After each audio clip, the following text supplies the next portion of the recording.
Bit of a unique video today. So we have webcam parent, and I have a video. I think I have another video. I have a Warhammer video. I'm pretty sure recommended by old webcam. I've never watched webcam stuff. So first impressions for me will be the absurd powers of John Constantine. As of late, I for some reason have stumbled upon watching DC clips, and then my closest bro ended up watching all of Young Justice, the 4 seasons, and I heard that there was the John Constantine movie, but from what we've seen from the animated stuff of John Constantine, he's a beast. So now we're here, and yeah, this was recommended to watch, or for me to watch. So I'm here, I'm present, I'm ready. Webcam parrot, if you want me to take down my video, I do not mind. Everything is the same. Sorry, I'm super tired. I've been up since 5 shooting videos, and then I got to get ready to I don't know if I'm exactly play testing and writing a review. I think they probably expect a review.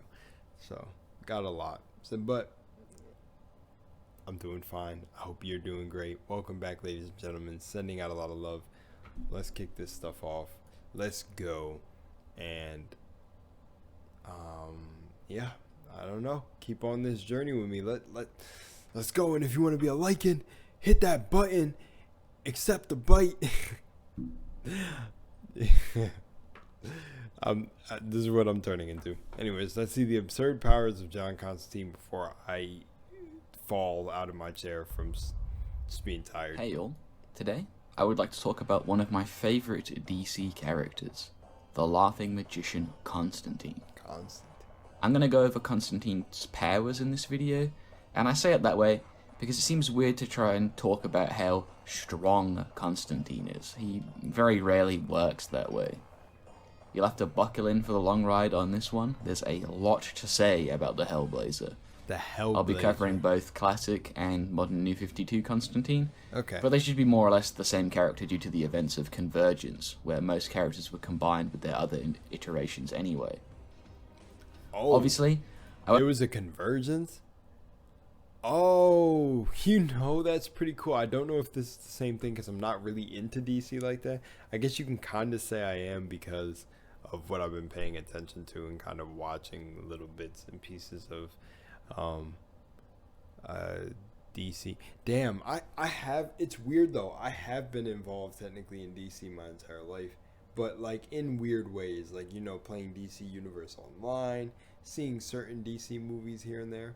And I'm not gonna lie, I came to the conclusion actually yesterday in just a small part of the conversation with what happened again? What was the conversation? Was it yesterday or was it 2 days ago? Freak. I don't know. Anyways, I'm getting too tired, but pretty much I said that I think I would pick DC over Marvel. I don't know why. Or no, I do know why. I don't exactly know why because of my slim. Who are they? Who are they on a totally different note? Okay. Let me not get sidetracked. This is what happens to me when I start getting tired. But I thought it would be a perfect time to shoot this video. Exactly. Come on. But a small bit of that reason is I feel like DC, they have more. Oh, I can't say that because I feel like then I love Daredevil and Punisher. See, damn.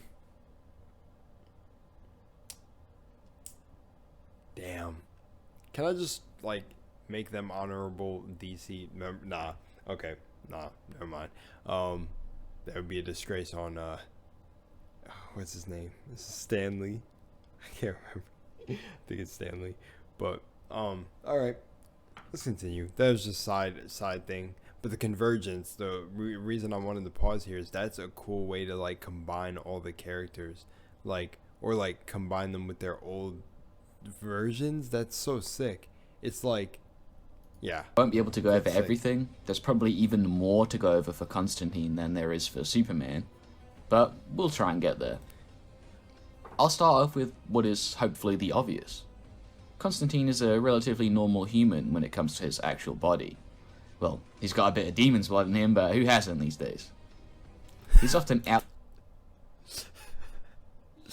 I love how you said that, because I mean, that's kind of facts. Shoot, the word melanin, the word demon and melanin are the same for people who didn't know that. So technically, black people are demons. So I guess I got demon blood in me. Outgunned by his adversaries, and he stated repeatedly that he's not the best or strongest wielder of magic. He might not even be the most intelligent magician, but he is the most cunning. There's a reason that Batman follows Constantine's lead when they team up. And this is where the Hellblazer shines. In those moments where he seems outmatched at every corner and makes it out with nothing but his wit. I'm not gonna lie, and that's why I like Constantine. You usually tend to gravitate towards things that are like familiar, more of a reflection of you, and that's why I feel like I fancy John Constantine a lot. Is that right there is his wits, like really using his wits, because I would describe that as me in real, not my entertainer side that's online, but I think you could pick that up in pieces. Some people actually impress me with how analytical they are, or like I mean, who else would go up to goddamn Trigon, destroyer of all that exists, and ask him to light your cigarette? I think this is what makes Constantine such an intriguing character. Yeah. He's this odd, interesting parallel to heroes like Superman. The Man of Steel is kind of this paragon of good who won't back down until he gets the happy ending, no matter how many times he fails. Which is very endearing. I like Superman. A lot of his will to go on is inspiring even. But Constantine is different. He's willing to get down and dirty. He'll do what it takes to beat the bad guys, even if he has to be a little bad himself to do it.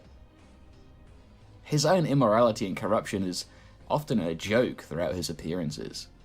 In some cases, this even leads to some good scaling. During one of his misadventures with the JLA, they encountered Pandora's Box, an artifact that would corrupt anyone who touched it, even characters with decent resistance to those sort of things like Shazam. Okay. It would turn them into rampant aggressors, just going wild on anyone near them. Not Constantine, though. In his own words, this was because you can't soil a pot that's already filthy, love. On a similar note, Deadman... Nice Constantine voice, but that's pretty dope. But and can't possess him because his soul or mind... Wait, where? On a similar note, Dead Man can't possess him because his soul or mind is too filthy. Bearing in mind that this same Dead Man has possessed ancient eldritch beings older than the New Gods, Trigon's kids, and the Phantom Stranger. Yeah, I see the Phantom Stranger up here. Dead Man has possessed the Phantom Stranger and Eldritch Gods. Okay, something is getting a little mixy in the lore here. See, this is one of those things where I could actually finally say that things get a little bit... Yeah, I get the video, the absurd powers of John Constantine. You know, like when you see certain, like when lore kind of starts to fall apart in certain things, this is like one of those situations.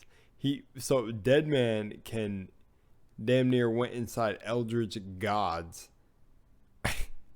but can't go in. Personal appointed betrayer, and he still couldn't stand being inside Constantine's head for more than a moment. One of Constantine's best assets is his ability to know when things have gone wrong. He can tell when a death had occurred within a room in the past.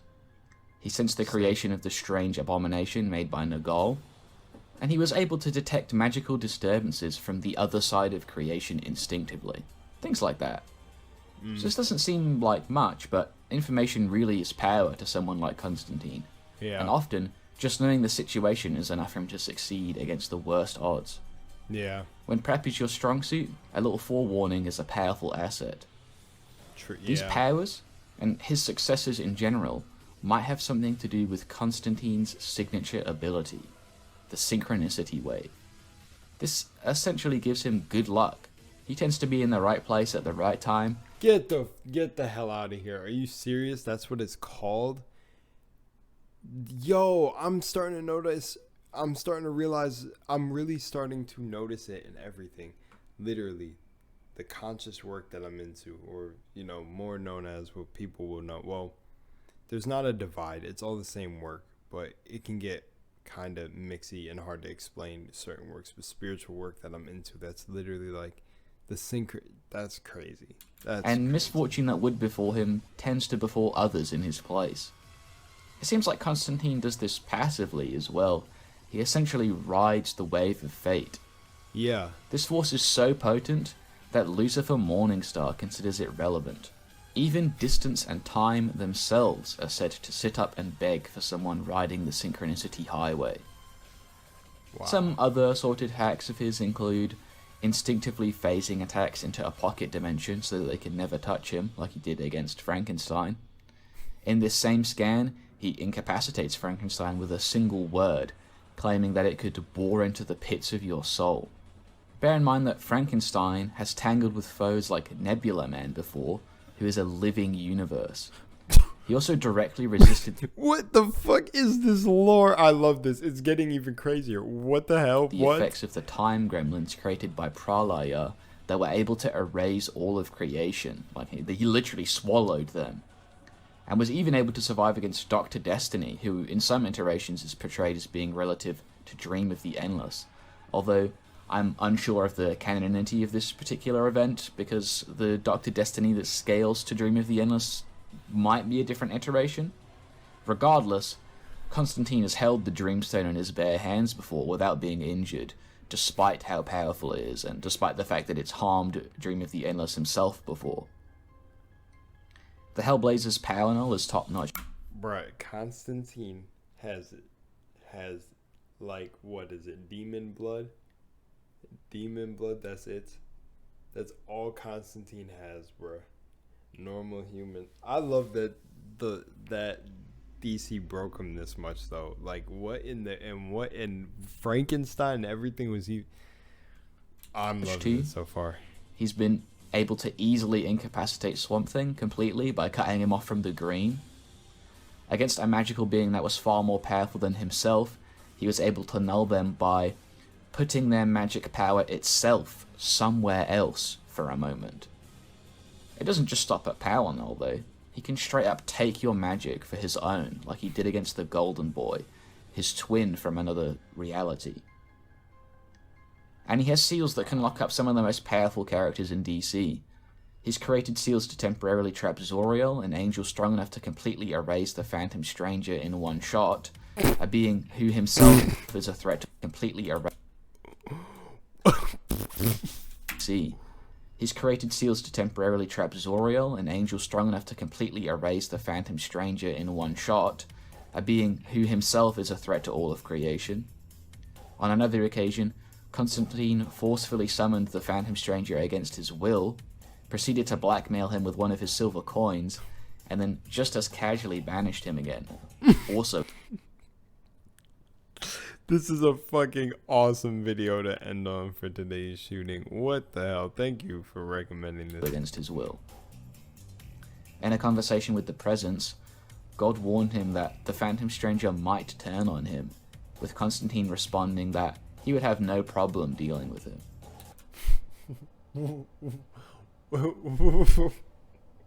What?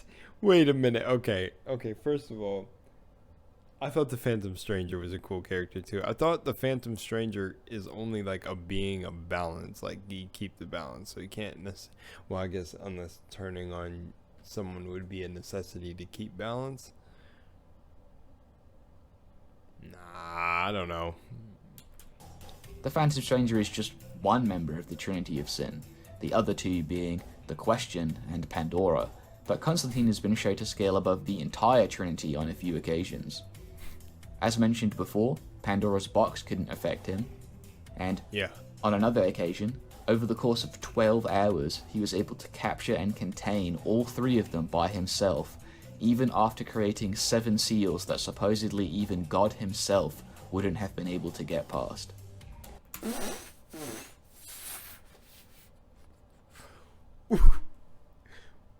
Okay. He also straight up tells the... That's the video I just remembered now. It popped in my head. The video is the absurd powers of the Emperor of Man or something like that. I got that. I got y'all with that one. It's coming. Phantom Stranger during his little blackmail session that the Justice League Dark has defeated enemies that make the Trinity of Sin look like the Three Stooges. He's utilized a spell called the Turnabout spell, which is essentially magic that returns all damage dealt to Constantine back to the person trying to deal it. Constantine obviously has a fair amount of mind hacks related powers as well. Yeah. On a corkboard inside the House of Mystery, Constantine has notes on many of the Justice League members, and his note for Martian Manhunter says that he keeps trying and failing to wipe his identity from Constantine's mind. Constantine has created illusions that directly attack another person's guilt or bad conscience, which can be surprisingly effective depending on the character in question. Yeah. It was at least enough to force a hardened criminal to suicide. Wow. Another illusion he created simulated the trial of Anubis, where one's morality is measured and the loser is killed. It was so potent and convincing that he was able to actually kill Nabu, the Lord of Order behind Dr. Fate, purely using the illusion. And of course he can do standard things like reading the minds of others or controlling their actions. In a more general sense, he also has access to a variety of curses. He cursed some random guy with bowel problems, erectile dysfunction, and a broken TV. He cursed his dad to a slow and painful death by connecting his life to a dead cat. And he made a bunch of criminals go mad when they tried to mess with him in prison. Even something as innocuous as his cigarette smoke is a powerful ward, even against opponents more powerful than himself, like Mr. E, who was amped by 1/3 of all of the artifacts Constantine had ever collected over his life as a magician. Early into his run, he was able to use something called quantum magic, a type of mathematical magic that has allowed characters to travel all the way out through the 5th dimension and to limbo before. It has also been acknowledged as the power source behind Superman Blue, and as a power beyond even Kismet's. Kismet being the representation of an at least 11th dimensional universe, and as the dividing line between the Lords of Order and Chaos. He of course has time travel as well, even showing the capability of reacting to a spell intended to send him through time, and changing the spell mid-effect to send him where he wanted to go instead of the designated time. What does he which not is incredibly dangerous, by the way. Yeah. He's died and returned from death numerous times. That goes double for the number of times he's escaped from hell unscathed, although these are often left unexplained. Packed along with all this hacks, the Laughing Magician seems to have respectable speed as well, despite what you might think. As we already saw, time and distance themselves bend the knee to Constantine whilst he is riding the Synchronicity Highway, which he always is. If fate dictates that it would be best for Constantine to be in a certain place at a certain time, he will be there. This is already what we would call irrelevant speed, where both parts of the speed equation don't apply to the character's movement. But he has his own feats on this level as well. I actually really love that. The riding that synchronistic wave is because a lot of people tell me that I end up at the, for some reason I'm just always in the right place at the right time. Or I just happen to appear at the right time. It's almost like I'm doing it passively. Seriously, I just see myself in the character, which you should do with all heroes and villains. You find parts of yourself in the certain characters you like, because these stories, though, as absurd that's me dying, as absurd as they may be, these writers and stuff are really talented when they're making characters and going ham with how out there they make certain characters. But you can find these, I don't know, these aspects that almost empower you in a way. You know, I used to think the synchronistic feeling and the wave, the way I can describe it, was almost like a curse. But almost watching this video is kind of reassuring me that it's not, if that makes sense. Also, yeah, the video is great, by the way. Gotta remember the name. Webcam Parrot. WCP. It's good, WCP. I love this. Easily evade a punch from the Spectre. on the left there, you can see the Spectre trying to punch him. I'm over here getting... And on the right page, you can see him pointing and laughing at God, completely unarmed. He is able to traverse the green using something called a wood walk, thanks to the pint of druid's blood inside him that he... Well, he has druid's blood in him too? Wait a minute. Okay, my man John Constantine is a concoction of fucking power, but power in a normal man apparently, just a tiny bit. But wait, so the green is actually a place? I thought the green was just nature around. See, like I said, I don't know too much about DC, but when I heard the green referred to, I thought it was just nature, but it's its own dimension. I suppose that could be possible. Like you take this water bottle and like there could be a water bottle dimension. Hey, look. It could be done. It could be written. Why not? He was able to win in a very enjoyable game of chance. After resisting God's influence, he was able to evade Zoriel long enough to trick him into the House of Mystery, where Constantine summoned a seal underneath him. Which leads me onto the house itself. Constantine was able to win the House of Mystery off of Father Time and Dr. Occult in a game of poker.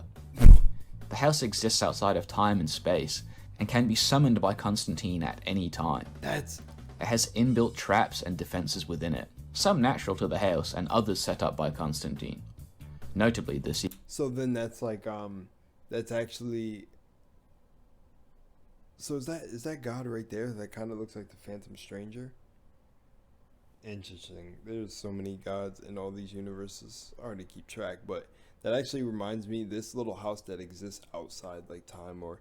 It reminds me of the D&D spell, that mansion one where it's like you're like a step out of reality. I can't remember fully what it was, but it's like the spell is called something mansion, I'm pretty sure. Coolest use for I've seen was campaign 2 with Caleb. Just, I'm not going to spoil, but just know, like, knowing that he gets the spell isn't really spoiling. It's what he does with it, or what Liam does with Caleb to do. Same thing, I guess, but you know what I'm saying. It's freaking awesome, and yeah, the seals I mentioned earlier. The Phantom Stranger was completely mind hexed and became lost within the house after he tried to leave it. When Swamp Thing was attempting to use the power of the entire green against Nightmare Nurse and Constantine, the house stepped in to protect him. Anyone that accepts an invitation into the House of Mystery can then be forcefully summoned by Constantine to fight for him. This includes a huge range of characters, from Swamp Thing, Zatanna, and Deadman, to beings like the Spectre or Zoriel. The house doesn't offer half-bad protection either. Should it ever become damaged or destroyed in any way, it will simply regenerate. And after the destruction of all of creation by Pralaya, the house and Constantine were the only things left remaining in the end. The seals put onto the house by Constantine even allowed it to withstand direct attacks from Pralaya, a being powerful enough to swallow God himself. Sounds like one hell of a poker game to me, that's for sure. He has some other useful artifacts as well, like the Moonblade, a weapon capable of directly affecting concepts and trapping gods within it, which he used to seal away Mr. E, who I mentioned. Okay, so Constantine is more a being of balance than Phantom Stranger. I have to understand how Constantine fits in the lore. Besides, there's certain things I watched, like trying to like, what was the one thing when they tried to stop Felix Faust with Jason Blood and Etrogran, but like this is a whole nother level of what the fuck. Earlier, another blade of his called the Twin Blade was forged from two lords of hell and was capable of rending the first of the fallen mortal and killing him. Constantine occasionally carries an artifact known as a fairy prison that can capture and seal things. He owns the Skeleton Key, a key capable of opening anything in creation. Yep. It was notably capable of opening a box that contained books that many sorcerers wanted from across the planet, but nobody could get into it except for Constantine with this key. Against an amped Swamp Thing, he used wish-granting magic matches from the Parliament of Flames to depower him for 1 hour. This particular Swamp Thing had power on par with the voice of God at this time. Constantine also keeps all of his clothes heavily warded and protected at all times, as you would expect. Yeah. All of this might make it seem like Constantine is all hacks and no brawn, which is somewhat true, but he's pulled out some serious AP feats using his magic before as well. He literally tore Nergal's spine right out of his body with his bare hands. Yeah. Which is even more impressive when you consider that Nergal's body was so large and complex that Richie was losing his mind after trying to process it, even though he has travelled all the way to Limbo using quantum magic, making Nergal's physical body larger than Limbo itself, which is an outerversal realm. This is of course possible due to weird demon magic. When fighting the Upside Down Man, he unleashed a seal that was capable of killing God. It didn't work on the Upside Down Man due to his invulnerability to magic, however, saying that it was like throwing a bucket of water into a tsunami. Blight is probably the toughest enemy that Constantine has ever tried to face. Well, excluding fucking Margaret Thatcher, that is. Blight is the embodiment of humanity's shadow, and represents the evil in all men's hearts given life and form. Blight's mere existence is enough to corrupt those around him, and his actions were causing creation itself to crack open. Blight was shown easily dealing with the Phantom Stranger and Zoriel, with neither of them being able to hurt him at all. Even the Presence fears Blight, because as long as a single man harbours a single dark thought, Blight will exist, and that is something God himself cannot prevent. Blight continues to go stronger over time as well, as the evil he spreads thereby increases his power. Makes sense, yeah. But Constantine and Nightmare Nurse were able to force this monster to his knees using something called the Blackmare Curse, turning them both into mini Blights themselves. They were able to overpower Blight temporarily, but unfortunately it was no use, as attempting to defeat or harm Blight in any way is itself a dark thought that only makes him stronger. Yeah, yep. The Blackmare Curse also comes with the downside of making Constantine an uncontrollable beast, but it does come with immense power. Now, I'm sure it's pretty common knowledge that the source of much of Constantine's magic is the demon blood running through his veins, something that was given to him by Nergal very early into his Hellblazer run. So you would think that without this, Constantine would be pretty useless. Well, this actually happened. The aforementioned Upside Down Man, a being who is the embodiment of the Great Darkness itself, ripped the demon's blood from Constantine. But even after this, the Hellblazer was able to perform some incredibly high-end feats. He puppeteered Swamp Thing using a massive beacon of magic to fight Nabu. He created a blast so powerful using forbidden dark magic that Nabu was forced to protect himself with a ward, causing Constantine to hurt a Tree of Wonder amped Swamp Thing instead. He was able to use a binding spell on witch-marked Wonder Woman, who rivaled Hecate in power. He also excised Hecate from 3 other victims. Hecate herself was able to fight with the Upside Down Man, the incarnation of a being equal to the Presence. Jesus. All of this was performed without any demon's blood at all. He should of course still have access to the Synchronicity Wave without his demon's blood too, since that comes from his lineage as a laughing magician and not his demon's blood. That's what I was gonna say anyways. I didn't really think the demon's blood made him that strong, so... Next to no magic to tap into at all due to the vampire Cain absorbing it, he was still capable of creating a portal to the afterlife. Some other miscellaneous feats I was unsure where else to put include the time that Constantine, Swamp Thing, and Nightmare Nurse all merged with the collective consciousness of every soul to have ever existed. Constantine could continue to fight even when his soul was removed from his body. He's broken the rules of hell, preventing him from ever going there when he dies. He was able to trick Billy Batson into empowering Constantine with the powers of Shazam so that he could fight a demon. The King of Vampires was unable to affect him thanks to his demon blood, instead just burning the bloodsucker. Ooh, dope. He can summon demons, although this seems to be a bit hit and miss, as on one occasion he accidentally summoned his target's demon servant instead. Ooh. He has a spell to pull clones of himself back into his body. He has a little demon familiar attached to the House of Mystery called No'ol, not that this demon has any real feats though. And he's resisted and unwound a spell that would have otherwise wiped his memory. Which is kind of similar. In one of his more classic escapades, Constantine is on the brink of death due to cancer, and the first of the fallen has already claimed his soul. So he then tricks 2 other Lords of Hell into also buying his soul, making each of them obliged to take it, which would force Hell into a terrible internal struggle, leaving them vulnerable to the forces of heaven, who would then defeat them.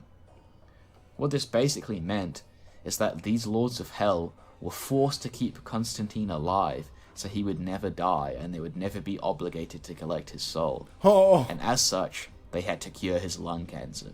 Oh. He's also directly threatened the presence that one time, which seemed to work for whatever that's worth, but it's not really a direct feat. It was more so just Constantine saying that he would rile up a bunch of problems in hell if the presence didn't do what he wanted. Honestly, I'm sure there are several feats I neglected to go over in this video, but it's pretty in-depth already, so I'll leave it here. I hope you all enjoyed my little rundown of Constantine in this video. Go ahead and check out the rest of my channel for more DC stuff, and give me some ideas in the comments for videos you would like to see. And otherwise, I will see you all next time. Great video, man. Great video. That was very freaking enjoyable, man. I enjoyed every minute of it. Kind of got a little bit silent by the end to just listen to it. There's a quote in the comments right here that has me weak. Right here. Just want to show it real quick on screen. He's physically a normal human. He's not the strongest magic user. Also, here's all the time he's beaten the gods. So Constantine is basically the nerd that read the lore and knows where to farm all the good stuff. No, not exactly. When you have the walkthrough open while it's playing, yeah, that was a good way to put it. But no, Constantine, especially with the synchronistic wave as being a natural ability and coming from someone who possesses it themselves. Nah, I'm kidding about like being like that, but like synchronicity does happen to me a lot. You see it in the videos. I pointed out when it happens. But that's a weird thing to say. Maybe I'm tired, so I'm just saying it. But no, but I've shown synchronicity before on stream, and we've actually had weird things happen, so that's a cool place to catch it. But in all seriousness, I think a great way to sum up Constantine is literally like, if he rides the wave of fate, Constantine was literally put there to be like this, be like a chaos insurgent. Like he's put here. And he's put here to show you, well, in the story, or in DC universe, he looks like he was put there to show you what free will looks like. But just sheer free will and badassery. I bet there's a lot of... See, that's what I mean. There has to be a lot of characters like John Constantine in there, right? Like, why does John Constantine, by all the feats that he managed to do in that, it literally seems like he's just hands down one of the most important DC characters in DC. When it came, I guess you have a character like that when it comes to the higher the higher level of things that happen in the DC universe. So when it became to like reality ending things, he was involved. But then like you get stories like Superman. But wasn't Superman involved in like reality ending things? Wouldn't it kind of like those involve everybody? I guess like the little subsection stories when it like if you just have like the simple see, but even Spider-Man got there because you know then they started going into string theory. I guess eventually everything gets to a certain level. I don't know. Awesome video. Thanks for recommending this to me. And shout out to Webcam Parrot again. Much love and moonlight to all of y'all. And I am off.